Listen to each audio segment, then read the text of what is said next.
I spent the majority of my time with the women of the Kashaka camp.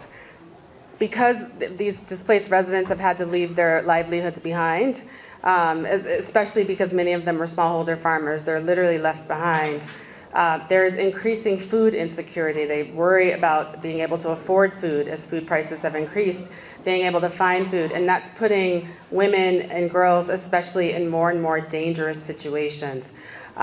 People talk about the dangers inside the camps, especially those who aren't coordinated very well. They talk about the worry about gender-based violence inside the camps. But many women now are forced to go outside looking for food, and that's when they are very much subjected to gender-based violence, to rape and other things. Selon les chiffres de mars de cette année, il y aurait plus de 100 sites de déplacés aux alentours de Goma, avec plus de 630 000 personnes qui sont déplacées. Elle a particulièrement passé beaucoup de temps ce matin avec les femmes dans le camp de Kashaka. Et elle a constaté que beaucoup de ces femmes avaient comme moyen de subsistance l'agriculture. Et maintenant, avec leur déplacement, ils sont laissés sans moyen de subsistance. Ce qui accroît l'insécurité alimentaire et qui est en quelque sorte aggravé par la hausse généralisée des prix de marché qu'on constate depuis un certain temps. Selon les derniers chiffres, le nombre de cas de DBG qui ont été rapportés ont triplé entre 2021 et 2023.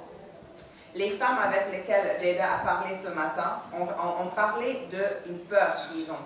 Une peur de rapporter les violences qu'ils ont subies parce qu'ils ont peur d'être accusés de prostitution, ils ont peur d'être rejetés de leur famille, ils ont peur de l'impact social qu'une telle dénonciation ou rapportage pourrait entraîner.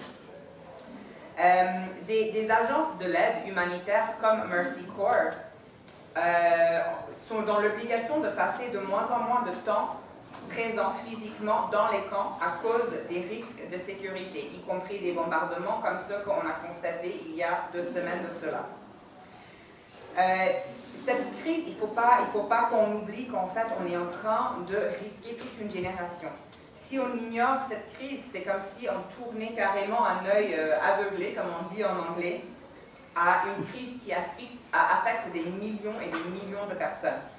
Donc elle est là pour réitérer le message de solidarité, y compris la solidarité internationale, et aussi d'essayer de restaurer l'espoir parmi la population en RDC.